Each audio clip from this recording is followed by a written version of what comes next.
श्री जी की तस्वीर दिखाई, गुरु नानक की तस्वीर दिखाई, इस्लाम में जो कहा गया उसके बारे में और इस नीति में जो बातें कही गई उसके बारे में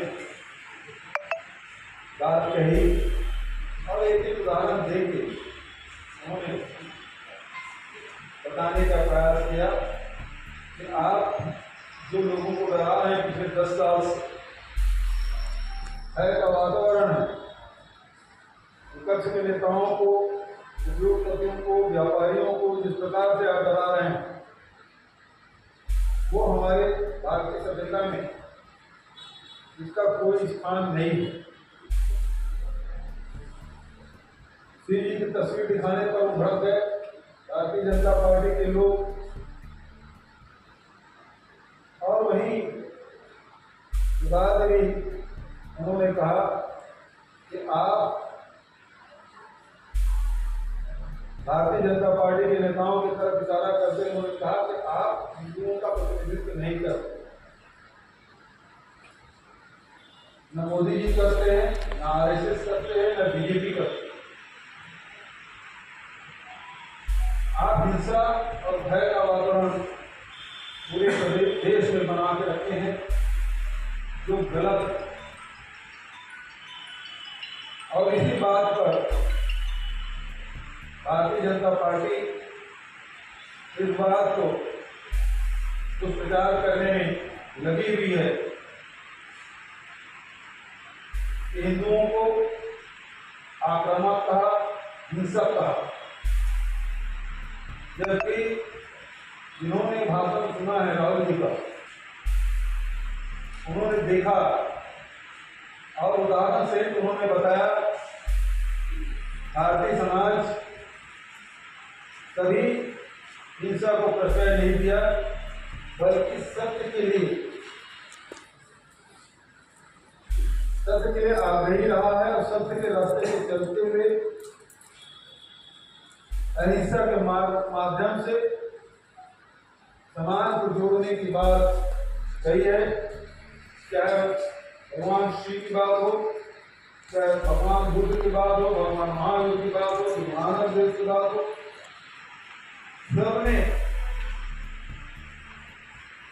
यही संदेश दिया जो उनके हाथ है अभय मुद्रा के रूप में। उन्होंने सब तस्वीरों में ये बात प्रमुखता से दिखाया गया है कि डरो मत, डराओ मत।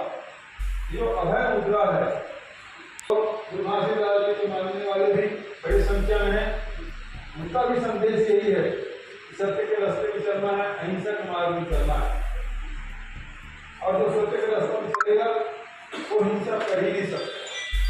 जो सत्य के मार्ग में चलेगा वो षड्यंत्र और डराने का काम नहीं कर सकता।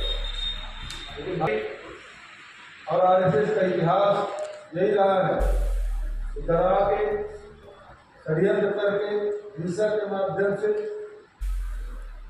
लोगों को ध्रुवीकरण करने का काम किया है।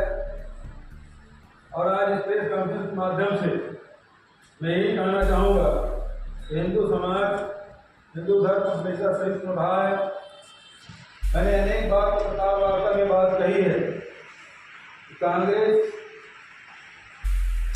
हिंदू, हमारे जितने भी भारत के जो महान संत हैं, जो विद्वान हैं, जो समाज सुधारक हैं, जिन्होंने अनेक दर्शन यहाँ दुनिया को दिया, उस परंपरा को चलते हुए हम लोग संविधान का निर्माण भी हुआ उसी दर्शन के आधार पर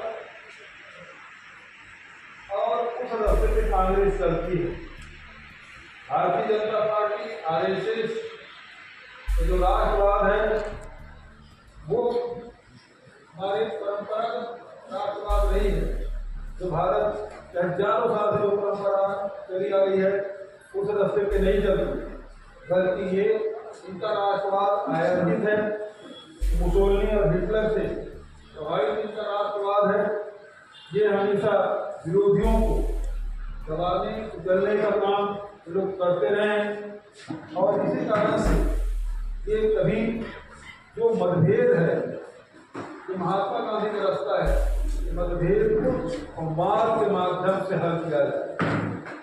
और यही बात लगातार पहले दिन भी जब लोकसभा के स्पीकर को चुनाव हुआ तब भी राहुल जी ने कहा कि नीट का मामला है, हम सबको मिलकर तय करना चाहिए। हम सब इस देश का प्रतिनिधित्व करते हैं, चाहे सत्ता पक्ष हो चाहे विपक्ष हो, लाखों बच्चों का सवाल है और इसको हम समाज के माध्यम से यहाँ पर रख के उसका हल निकाल सकते हैं। लेकिन उनका जो प्रशिक्षण है भारतीय जनता पार्टी का, RSS का, वो तो यही है कि जो विरोध में बात करे उसे दुश्मन की तरह व्यवहार करो और उसे कुचल दो, समाप्त करो। ये उनकी रणनीति नहीं है। और हाराशाही हुआ, निस्तेज होगा, निष्प्रभावी हुआ और जो हार लाभ जो हमला राहुल जी के द्वारा किया गया उससे कटघरे में भारतीय जनता पार्टी सरकार या भारतीय जनता पार्टी सरकार तो नहीं है, ये एनडीए गठबंधन का सरकार